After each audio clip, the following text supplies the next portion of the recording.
بركه من الكرم الزائد. اللي باغي يدير شي خير يديرو في جارو، يديرو في شي قوم من غير هاد القوم. هاد القوم ما كيستاهلش. في كثير من المحطات بين لنا واكد لنا انه عدو حقيقي وكيعتبرك عدو، وفعلا هما صادقين في العداوه ديالهم لكل ما هو مغربي. ولكن حنا ما يمكنش نبقاو معاهم هكا مكفوفين الايادي وكنتفرجوا في الصوره ديال البلاد ديالنا كتمس من هاد الناس هادوما، وكنشوفوا سمعه ديال البلاد ديالنا كتقاس بالافعال الاجراميه ديال هاد الناس هادوما. خاصنا نغيروا التعامل ديالنا معهم، نعتبرهم اعداء لانهم فعلا هم كذلك. اهلا بكم اعزائي الكرام، نتمنى تكونوا كاملين بخير وعلى خير. بعد ما بردنا تكالمينا شويه، لان الاعصاب صراحه ديال المباراه ديال الامس والاحداث اللي وقعات في مباراه اسفي البارح، مباراه نصف نهائي ديال كاس الاتحاد الافريقي، اللي كان من الممكن تكون يعني عرس افريقي فيه فرجه، فيه كره القدم، فيه متعه، واللي ربح صح ليه. هذه هي كره القدم. كره القدم فيها الربح وفيها الخساره، ممكن تربح ممكن تخسر، وهذه هي قواعد كره القدم. ولكن النظام الجزائري اللي كيشحن في الجزائريين وكيحرض في الجزائريين وكيشحن في الشعب الجزائري وكيشحن في هاد الناس هادوما، كيصيفطوهم لك باش يضربوا لك الصوره ديال البلاد، باش يضربوا لك الامن ديال البلاد، باش يخربوا لك ممتلكات ديال هاد البلاد، وباش يضربوك في المغرب. الهدف ديالهم هو ان المغرب يتقاس، ان صوره المغرب تمس، لان هما ما عندهم ما يخسروا، هما خاسرين خلوق.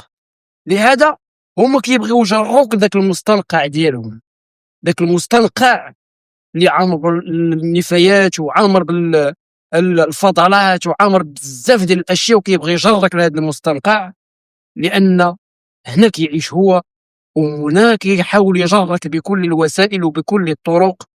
وللاسف الشديد انا كنعطيهم فرص باش يجرنا للمستنقع ديالو ويدير فينا داك الشيء اللي بغا. نعم، ويدير فينا داك الشيء اللي بغا. ملي كتمشي للجزائر، ملي كتمشي لبلادهم بعثات رسميه، ما كنهضروش على الجماهير، الجماهير تم منعها منعا كليا، غير مسموح لها بالمره باش تدخل للجزائر باش تساند الانديه المغربيه اللي كتلعب في الجزائر.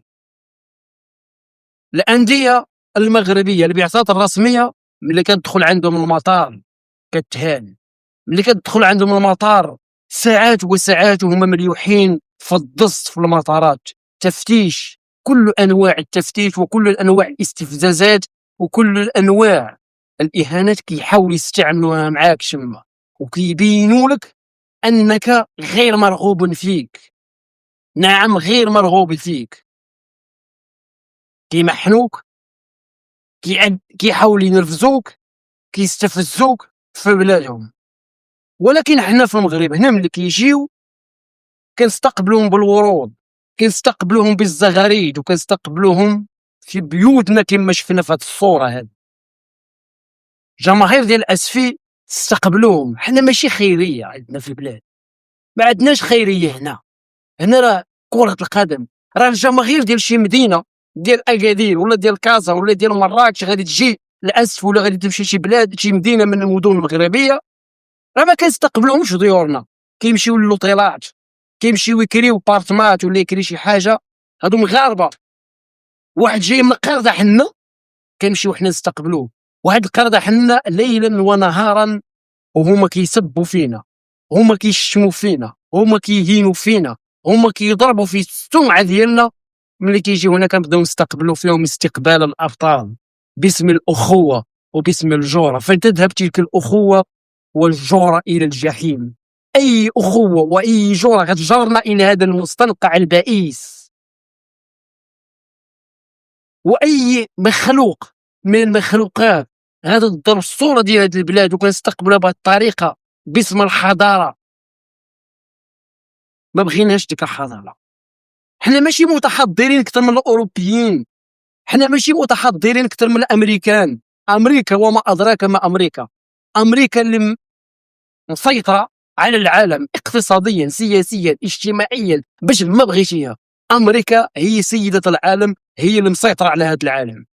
شوفوا كيفاش كيتعاملوا مع الجماهير ديال كره القدم اللي باغات تجي للولايات المتحده الامريكيه. شوف كيفاش صنفات الجماهير الى اصناف، شوف كيفاش فرضات تاشيرات تعجيزيه وشروط تعجيزيه للحصول على تاشيره للذهاب الى امريكا على بعض الجماهير، ومن بينهم الجماهير ديال هذه الدوله هذه اللي كتشحن وكتشجع وكتحرض على العنف والشغب وكتحرض على الفوضى في ملاعب الغير. شوفوا الشروط ديال الولايات المتحده الامريكيه، هذه امريكا وما ادراك ما امريكا، داروا لهم شروط تعجيزيه هم والسنغال، لان هاد الناس هادوما عارفين ان هاد المخلوقات غير قابله للاصلاح، ما عندهمش الوقت باش يضيعوها معاهم تما في امريكا، بقاو يضيعوا في وقتهم تما باش يربيهم تما يدخلوهم الحباسات. حبس لي الزمر من الديبار ما تجيش عندي اصلا. علاش حنا كنحل لهم البيبان باش يجيو عندنا؟ علاش ما تعاملوش معاهم بالمثل؟ حنا ما كنقولوش سدوا علينا نديروا حنا كوريا الشماليه كما الاخرين، ولكن الاخوان شويه ديال، لان ملي كتقاس البلاد، ملي كتقاس صوره البلاد، ملي كتقاس الصور، ملي كيجي شي جنس باغي يضرب لك الصوره ديال البلاد، باغي يضرب لك الممتلكات ديال البلاد، كيضرب لك في المواطنين ديال البلاد، وكيبغي يشوهك بكل الوسائل وبكل الطرق، وكيجرك لذاك المستنقع ديال الفوضى وديال الهمجيه اللي شفناه البارح. هما راه ما عندهمش مشكل، ما عندهمش مشكل هما تنحتهم حتى بهماج ولا بديك ولا يصدروا ديك الصوره عليهم هما للعالم، ما عندهمش مشكل، لان بالنسبه لهم ما عندهم ما يخسروا. عكسنا حنا عندنا ما نخسروا، عندنا ما نخسروا. نعم عندنا ما نخسروا، وعندنا استحقاقات، وعندنا بزاف ديال الامور، وعندنا مقبلين على تنظيم المونديال، عندنا بزاف ديال الامور.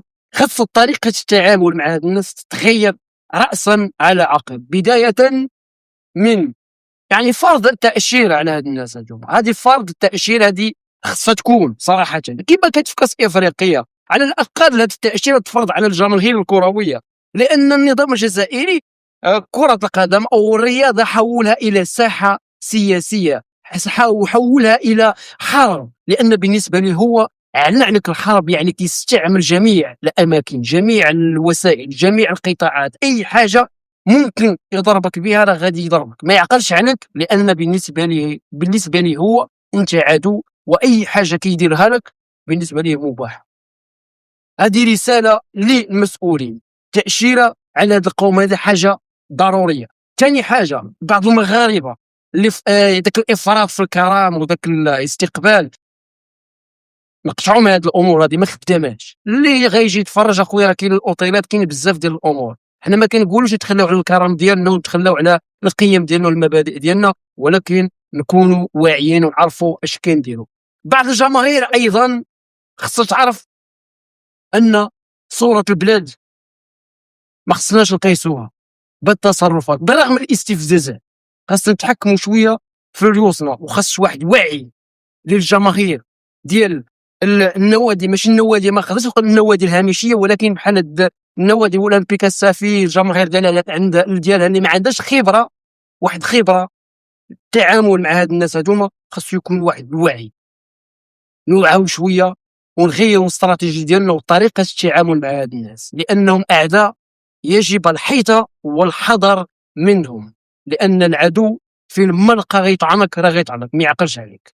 نتمنى تكون الرساله ديالو وصلات. كنهضروا بشويه واحد النرفزه شويه، واحد العصبيه شويه، ولكن هذا هو الواقع، لان صراحه هذا الشيء بزاف اذا زاد شيئا يعني حدين قلب ضده، يعني اي حاجه كنديروها راه كتنقلب علينا بالعكس. الى اللقاء.